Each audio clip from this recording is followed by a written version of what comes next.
নমস্কার। State fishery officers association West বেঙ্গলের সকল শুভানুধ্যায়ী এবং দর্শক মণ্ডলীকে সংগঠনের পক্ষ থেকে শুভ বিজয়া এবং শুভ দীপাবলির অনেক অনেক প্রীতি, শুভেচ্ছা এবং অভিনন্দন। আপনারা সবাই ভালো থাকুন, আপনাদের আগামীর দিনগুলি উজ্জ্বলতম হোক এই প্রার্থনা করি। আমরা state fishery officers association West বেঙ্গলের যারা সদস্য, আমরা আমাদের সংগঠন নিয়ে অত্যন্ত গর্বিত। 1973 সালের 26শে জানুয়ারি আমাদের এই সংগঠনের পথ চলা শুরু হয়েছিল। আজকে দেখতে দেখতে আমরা 52 বছর অতিক্রম করেছি। আমরা পশ্চিমবঙ্গ সরকারের মৎস্য দপ্তরের সার্বিক উন্নতি, আমাদের এই দপ্তরের সঙ্গে জড়িয়ে থাকা লক্ষ লক্ষ মৎস্যচাষী মৎস্যজীবীদের তাদের জীবন জীবিকার মান উন্নয়ন, সামাজিক সুরক্ষা প্রদান সহ আমাদের এই মৎস্য দপ্তরের আপামর আধিকারিক কর্মচারীদের স্বার্থ সুরক্ষার জন্য চেষ্টা করে যাচ্ছি। আমরা খুব গর্বের সঙ্গে জানাই, গত কয়েক বছরে সাংগঠনিক প্রচেষ্টায় মাননীয় মুখ্যমন্ত্রী শ্রীমতী মমতা বন্দ্যোপাধ্যায়ের মামাটি মানুষের সরকারের সমর্থনে বেশ কয়েকটি গুরুত্বপূর্ণ প্রকল্প, যেমন মৎস্যজীবী বন্ধু, মৎস্য উৎপাদন গোষ্ঠী গঠন এবং জেলায় জেলায় ব্লকে ব্লকে মৎস্য প্রশিক্ষণগুলোকে আরও ব্যাপকভাবে নিবিড়ভাবে করার প্রক্রিয়া, ফিশারম্যান রেজিস্ট্রেশন কার্ড, এইরকম যুগান্তকারী ঘটনা যেগুলি মৎস্য দপ্তর মাননীয় মৎস্যমন্ত্রী শ্রী বিপ্লব রায় চৌধুরী এবং মাননীয় মুখ্যমন্ত্রী শ্রীমতী মমতা বন্দ্যোপাধ্যায়ের সরাসরি শুভেচ্ছায় ভালোবাসায় মৎস্য দপ্তর এখন সেগুলিকে ইমপ্লিমেন্ট করছে। সেগুলির বাস্তবায়নের জন্য আমাদের সংগঠনের গুরুত্বপূর্ণ ভূমিকা ছিল। আমরা এই প্রস্তাবগুলিকে বারবার দপ্তরের কাছে, সরকারের কাছে রেখেছিলাম এবং আজকে গর্বের সঙ্গে বলতে পারছি যে এই প্রকল্পগুলি কিন্তু বাস্তবায়িত হয়েছে। আগামী দিনে আমাদের আরও কতগুলি লক্ষ্য রয়েছে। সেই লক্ষ্যগুলি নিয়ে আমরা মৎস্য দপ্তরের কর্তৃপক্ষ, মাননীয় মৎস্যমন্ত্রী এবং মাননীয় মুখ্যমন্ত্রীর কাছে বিভিন্ন সময়ে আমরা আমাদের এই বক্তব্যগুলো রাখছি, যাতে এগুলি বাস্তবায়িত হয় এবং মৎস্য দপ্তরের সঙ্গে জড়িয়ে থাকা মৎস্যজীবী এবং কর্মচারী তাদের ভালো হয়, তাদের সুরক্ষার জায়গাটি আরও মজবুত হয়। এই বিষয়গুলো আমরা সামনে রাখছি। আমাদের এই মুহূর্তে 11 দফা যে দাবি রয়েছে, তার মধ্যে প্রথম দাবিটি হচ্ছে মৎস্য দপ্তরের পুনর্গঠন। মাননীয় মুখ্যমন্ত্রী 2013 সালে মৎস্য দপ্তরের পুনর্গঠনের জন্য special task force on fisheries তৈরি করেছিলেন। তাদের যে রেকমেন্ডেশন ছিল, সেই রেকমেন্ডেশনে বলা হয়েছে মৎস্য দপ্তরকে কৃষি এবং প্রাণী সম্পদ দপ্তরের মতো করে সাজাতে হবে। এত দপ্তরের প্রকল্পগুলিকে প্রান্তিক মানুষের কাছে সুন্দরভাবে পৌঁছে দেওয়ার জন্য, পাশাপাশি এই দপ্তরের কর্মচারীদের সম্মান, তাদের যে আর্থিক দিক, সেটি কৃষি এবং প্রাণী সম্পদ দপ্তরের আধিকারিকদের সঙ্গে সমতুল করার বিষয়ও সেই প্রপোজালের মধ্যে, সেই রেকমেন্ডেশনের মধ্যে রয়েছে। আমরা দীর্ঘদিন ধরে এই বিষয়টির বাস্তবায়নের জন্য চেষ্টা চালিয়ে যাচ্ছি। আমরা আশাবাদী এর বাস্তবায়ন দ্রুত হবে এবং মৎস্য দপ্তর সম্মানের সঙ্গে একেবারে প্রান্তিক মানুষের কাছে তার যে আজকে প্রায় 30-32টি বা তারও বেশি প্রকল্প রয়েছে, সেই প্রকল্পগুলির সুবিধা যাতে সুন্দরভাবে, দ্রুততার সঙ্গে, নিষ্ঠার সঙ্গে এবং অবশ্যই সততার সঙ্গে পৌঁছে দিতে পারে প্রান্তিক চাষিদের কাছে, গরিব মানুষের কাছে, তার জন্য স্পেশাল টাস্ক ফোর্স অন ফিশারিজের রেকমেন্ডেশন অনুযায়ী আমাদের দপ্তরের যে রিস্ট্রাকচারিং কমিটি তৈরি হয়েছিল, তাদের রেকমেন্ডেশন অনুযায়ী তার বাস্তবায়ন যাতে হয়, আমরা তার জন্য চেষ্টা করে যাচ্ছি এবং আমরা মৎস্য দপ্তরের কর্তৃপক্ষ, মাননীয় মৎস্যমন্ত্রী এবং মাননীয় মুখ্যমন্ত্রীর দৃষ্টি আকর্ষণ করছি যাতে এর দ্রুত বাস্তবায়ন হয়। আমাদের দ্বিতীয় যে প্রস্তাব রয়েছে সেগুলি কিছু উন্নয়নমূলক প্রস্তাব। তার মধ্যে প্রথমটি হচ্ছে ফিশ ক্যাচার্স গ্রুপ তৈরি করার বিষয়। আমাদের দপ্তরের আদি যারা, তারা কিন্তু এই নদীতে, খালে, বিলে মাছ ধরে জীবন জীবিকা নির্বাহ করেন। বিভিন্ন রকমের জলাশয়ে মাছ ধরে যারা জীবিকা নির্বাহ করেন তাদের অনেককেই আমাদের যে PFCS অর্থাৎ প্রাইমারি ফিশারম্যান কোঅপারেটিভ সোসাইটি কয়েক লক্ষ মৎস্যজীবীকে কিন্তু এর আওতায় এনে সংগঠিত করা হয়েছে। তাদের জীবন জীবিকার প্রশ্নে আমরা তাদের পাশে আছি।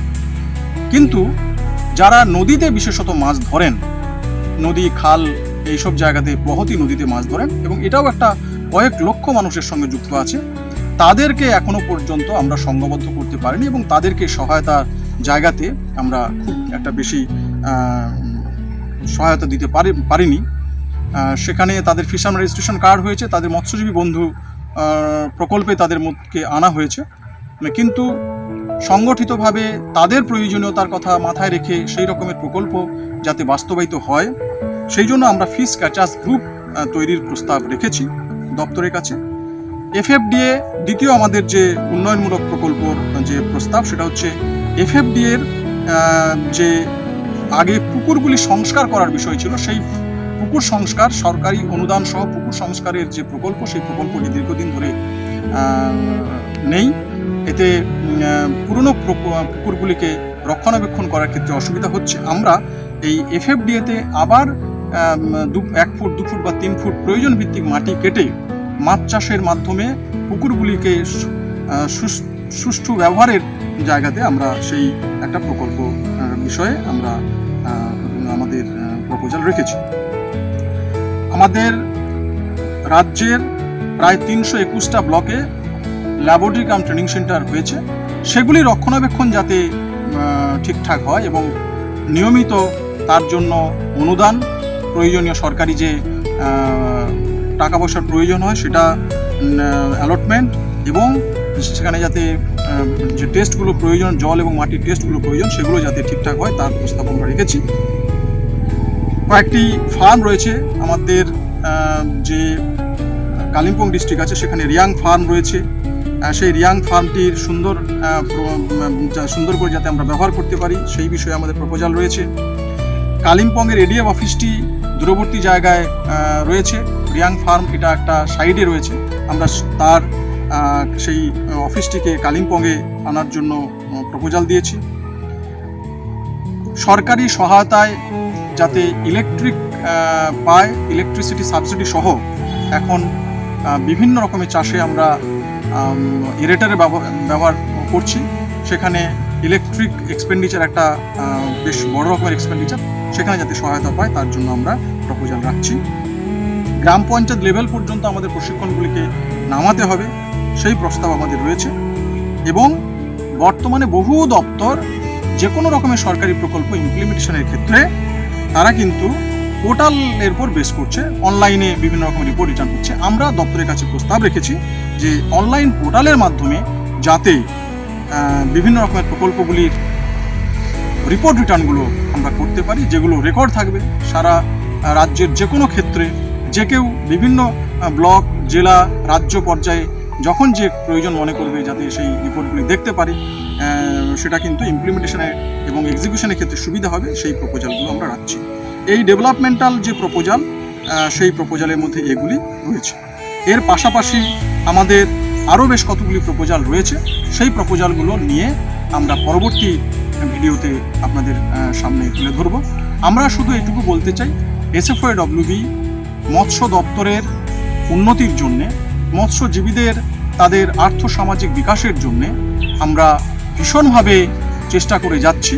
মাননীয় মুখ্যমন্ত্রী Shrimati Mamata Bandyopadhyay state fishery officers অ্যাসোসিয়েশনের প্রতি ভালোবাসা এবং তার যে শুভেচ্ছা তিনি সবসময় রাখেন। আমরা গর্বের সঙ্গে বলতে পারি 2011 সালের মে মাসে ক্ষমতায় আসার পরে 2012 সালে স্টেট ফিশারি অফিসার্স অ্যাসোসিয়েশনের 29তম রাজ্য সম্মেলনে আমরা মাননীয় মুখ্যমন্ত্রী শ্রীমতী মমতা বন্দ্যোপাধ্যায়ের শুভেচ্ছা বার্তা পেয়েছিলাম। স্টেট ফিশারি অফিসার্স অ্যাসোসিয়েশনের জেনারেল সেক্রেটারিকে তিনি শুভেচ্ছা বার্তা পাঠিয়েছিলেন এবং এটা কেবল একটি ঘটনা নয়, পরবর্তী পর্যায়ে 30তম রাজ্য সম্মেলনে তিনি আমাদেরকে শুভেচ্ছা বার্তা পাঠিয়েছেন। পরবর্তী পর্যায়ে 31তম দ্বিবার্ষিক রাজ্য সম্মেলনেও আমরা মাননীয় মুখ্যমন্ত্রীর কাছে মাননীয় মুখ্যমন্ত্রী মহোদয়ের কাছ থেকে শুভেচ্ছা বার্তা পেয়েছি। এইভাবে কিন্তু প্রতিনিয়ত 2019 সালে 32তম রাজ্য সম্মেলনেও আমরা মাননীয় মুখ্যমন্ত্রীর শুভেচ্ছা বার্তা পেয়েছি। আমরা কোভিডের সময় সংগঠনের পক্ষ থেকে আমরা একটা সহায়তার হাত বাড়িয়ে দিয়েছিলাম, তার জন্য আমরা মাননীয় মুখ্যমন্ত্রীর কাছে শুভেচ্ছা বার্তা পেয়েছি। স্বাভাবিকভাবে প্রতিনিয়ত আমরা মাননীয় মুখ্যমন্ত্রীর কাছ থেকে শুভেচ্ছা এবং অভিনন্দন আশীর্বাদ পেয়ে উৎফুল্ল হই, নতুন উদ্যমে সাংগঠনিক কাজ করার চেষ্টা করি এবং আমাদের সর্বাগ্রে যেটা থাকে সেটা হচ্ছে দপ্তরের কাজগুলিকে মাননীয় মুখ্যমন্ত্রীর নির্দেশিত পথে সমস্ত রকমের মানুষের কাছে পৌঁছে দেওয়া, পরিষেবাগুলিকে সঠিকভাবে পৌঁছে দেওয়া, এটি আমাদের আধিকারিক হিসাবে এবং সংগঠনের একনিষ্ঠ সৈনিক হিসাবে অগ্রাধিকার দিয়ে থাকি। আমরা অত্যন্ত ভেতর থেকে আন্তরিকভাবে এই কাজগুলি করি এবং এভাবেই কিন্তু মৎস্য দপ্তর মানুষের পাশে, মৎস্যজীবীদের পাশে দাঁড়াচ্ছে। আমরা ভীষণভাবে গর্ব অনুভব করি। আমরা আমাদের যে দাবিগুলি আছে, আজকে প্রথম দুটি দাবি নিয়ে আলোচনা করলাম। পরবর্তী ভিডিওতে আমরা সংগঠনের বাকি যে দাবিগুলি রয়েছে সেই দাবিগুলি নিয়ে আলোচনা করব। আপনারা সবাই ভালো থাকবেন, সুস্থ থাকবেন, সুন্দর থাকবেন, এই প্রার্থনা করে আজকের আলোচনা আমরা এখানেই শেষ করছি। নমস্কার।